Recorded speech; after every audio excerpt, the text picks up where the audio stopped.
Mbadde mpita nensanga story eno nga gavumenti ya General Museveni erese etteeka ng'egamba nti abavubuka bakuno mususse obutawa abakadde oba obutawa abantu bakulu bitiibwa nyo ekyo baagala bateekewo etteeka eriba forcinga eriba kaka okuwa abantu abakulu ebitiibwa era nga bw'ogaana okuwa abantu abakulu ebitiibwa ab'ebitiibwa okwatibwa n'okangavvulwa n'osimbibwa mu mbuga z'amateeka omulamuzi w'ekitiibwa n'akusalira omusango n'akuwa ekibonerezo n'ogenda n'osavinga ekibonerezo lwa butawa abakulu ekitiibwa. Kati bwe mbadde awo ne mbuuza nti eno tutuuseeyo ddi kuva ddi nga abantu abakulu beesabira okubawa ebitiibwa bannange ekitiibwa tebakisaba busabi wabula ekitiibwa kijja automatic olw'ebyo by'okola ebikuvaamu enfaananayo n'oweebwa ekitiibwa ekikugwanidde. Ne bwanga gwe kennyini omuntu teweewadde ekitiibwa tewali agenda kukikuwa. Ne bino balimu mbuno bateekewo etteeka eritukaka tubawe ebitiibwa nga bo tebabyewa. Kaso tulabe story eno efulumiziddwa bannaffe ba Daily Monitor. Era nga bagambye bati the government is planning to introduce a law that will ensure younger people respect and take advice from older persons, a minister has said. Ono minister w'abakadde yavuddeyo ne kino bumususse obutawa abakadde bitiibwa naye tebasuse kwebuuza lwaki abakadde tebawakyaweebwa bitiibwa. Tutandikirawo nti lwaki omuntu omukulu yandibataweebwa kitiibwa kubaawo ensonga ki ze zandibadde zikolebwako tusobole okubawa ebitiibwa so sigamba nti bateekewo etteeka eritukaka okubawa ebitiibwa. Gaso tulabe wano 1-2 tulabe then tugende mu story obulambalamba bwayo tulabe kyegamba na biki ebimu nebyagala okuteekebwa mu tteeka. Ono agambye respect is not forced but and kyembagambye tewali wantu wonna ne bwolivaawa ne bwoliddawa nti gwe ekitiibwa ogenda kikakabukasi oba ogenda kigula nansimbi kikuweebwe. Ekitiibwa kijja kyokka automatically n'olabanga ekitiibwa kizze ng'omuntu omuwa ekitiibwa olw'ebyo byali olw'ebyo byakola so ekitiibwa tekivaawo buvi ne kigwawo nti ekitiibwa kibaako we kitandikira ekitiibwa kibaako we kiva ekitiibwa wabaawo ekikireeta. Kati wulira ono yagambye we respect elders, not every old person is an elder. Even fools grow old. Yeah. Thanks, bro. I do agree with you 100% on this one. Abantu ab'ebitiibwa, abantu bakadde bafa babagwanidde okubitiibwa tubibawa. Abantu abakadde abo tubawa ebitiibwa byabwe. Naye si buli nti mukadde agwanidde okuweebwa ekitiibwa. Kuba abantu bangi bakulu naye nga si bakulu. Abo abakulu nga baakula baweebwa ekitiibwa. Naye waliwo abakulu mu myaka ng'obwongo buto emibiri mito byonna bito naye ng'emyaka bakulu naye nga bye bakola bya kito bya kijega. Kati nga nno muwe ekitiibwa nga nsinziirawa kyagambye ono nti abantu abakulu tubawa ebitiibwa naye si buli akula nti agwanidde ekitiibwa. Ono yagambye they should first respect themselves as elder he says.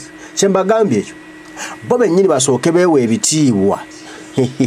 Fe okubibawa tukijja kutwangwira kujja kuba kuyisa mukka mu kisero naye mmwe temwewa kitiibwa temwewa bitiibwa mwagala ffe tubawe ebitiibwa kati nga tusinziira ku ki era nga tusinziira wa kubawa ebitiibwa bakadde baffe. Okirabye ono yagambye nti respect is a reciprocal game. It's more of a give and take game. So it doesn't need any rule to be put in place safeguarding the elders to be respected. No. They must work for the respect. Anyway, I'm not surprised to hear this when actual full figure and Eddie Kenzo are the advisors. Okitegera nti ekitiibwa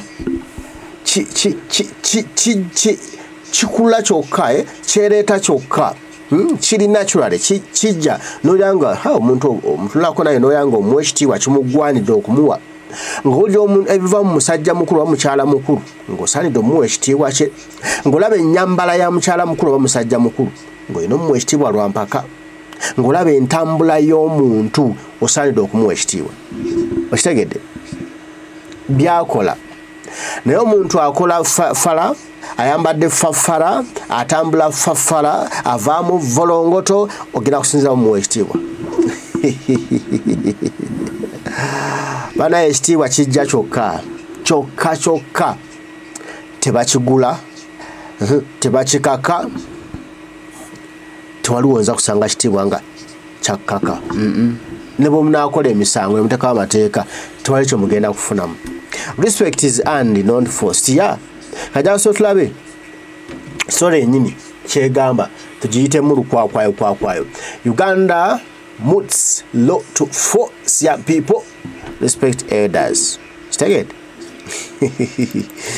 Nyalo giyitemu 1-2. Tugiyitemu 1-2 noza omukira bulungi ya tukira bulungi. Yagambye nti the government is planning to introduce law that will ensure young people respect and take advice from elder persons, a minister has said. Kambuze okugenda nebuuza ku muntu omukulu balina kunkaka oba nze nyini netunulamu ne ngamba naye omusajja oyo amagezi ayina nsande ngende mwebuuza ku ABCD naye gwe kennyini ovaamu bivundu bikyafu byereere kanzije nkwebuuza ku bikyafu mbu balese minister alese etteeka baagala abantu abakulu bawe ebitibwa byabwe uliriza wano. State Minister for Older Persons Dominic Mafabi Gidudu said the law will ensure the restoration of values and the respect of elder persons that have been ordered by modernity. Temwesiba ku modernity. Temwesiba ku modernity. Kale so twogere ku modernity. Boyambala okutipa maama senga. Boyogere bigambe bitasaanidde maama senga taata. Botambula ng'enkushwa ng'enkodomali maama senga taata. Olonze nkuwerewo ekitiibwa. Kati tutambula bwe tuti kubanga ye modernity eriwo, twogera bwe tuti kubanga ye modernity eriwo, twambala bwe tuti kubanga la modernity. Kati boyambala bwe tula modernity kikujjako obuntu bwo nti naye omuganda omunankole omukiga omusoga agwanidde kwambala bwati, agwanidde kutambula bwati, ku piki atuulako bwati, mumanyi uno alwentulayo kugaine ku piki omwami n'omukyala oba temukimanyi. Kati ngayo tugamba modernity ola tudde abasitamidde bwati abanjalidde bwaguuga bamugamba modernity. Kati ngoyagala oyo mumusange muwe ekitiibwa atambula nga yayanjadde bwaguuga nsinzirewa mwanda nga joga ne bagamba atunda ayolesa nze ate ne bajjako ekitiibwa kyange kyennina. Mutusaasire musooke mwewe mmwe ebitiibwa abantu abakulu bakadde baffe tujja kubibawa. Ekitegedde ayongako n'agamba they are limited intergenerational dividends with the younger generation failing to appreciate the guidance and wisdom of the older persons due to modernity and influence of the Western culture, he said. Kati Western culture tuseeko dwa yaze eriwa bannange mu abakadde abagala okubawa ebitiibwa musooke mukuliza abaana bammwe mu bitiibwa. Abantu bakuzizanga misasangule okuziza nkuchwa tobagambako obalekanga ne baberanga bwe bali buli omu atuula yeegalanjudde yeegadde bonna bambalanga ebisasiro kati ne batuuka eno mu nsi ffe ne batubonyaabonya. Kati bwe batandika otubonya ne bagamba mbu ate kati bane ate abantu bazzemu empisa kyalemera eri. Musooke mu bakadde mwezzemu empisa. Empisa muzezzaamu muziteeke mu baana bammwe. Abaana banaazibeeramu bajja nabo zitransferinga ku baana bakumi gigi egiddako. Naye mubanga mmwe temusose kwezzaamu wuntu nampisa mmwe abakadde temulowooza muno waliwo kigenda okujja kibeere. Tekisoboka. Tekisobokera ddala. Tekisoboka.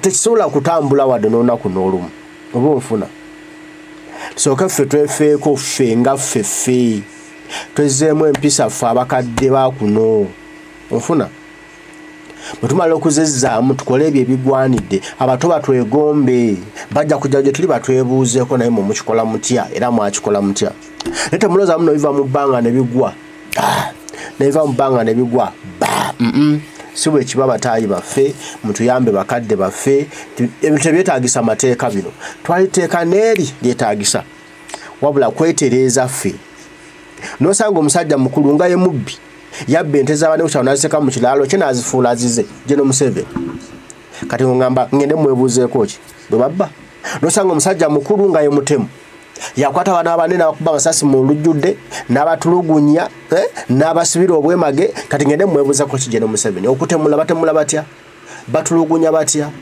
basiba batya kati oyo obukadde mwagala tujje tubeebuuzeeko musooke mumwetereeze ng'abakadde okitegedde bwe muneetereza ng'abakadde then naffe tujja kuba respectinga ate si buli akaddiwa nti aba mukulu nedda waliwo abakaddiwa naye nga miswaswangule nga biwulenge nkola bano tunena ganda baba n'eddenge ly'omukadde ly'omuzeeyi ono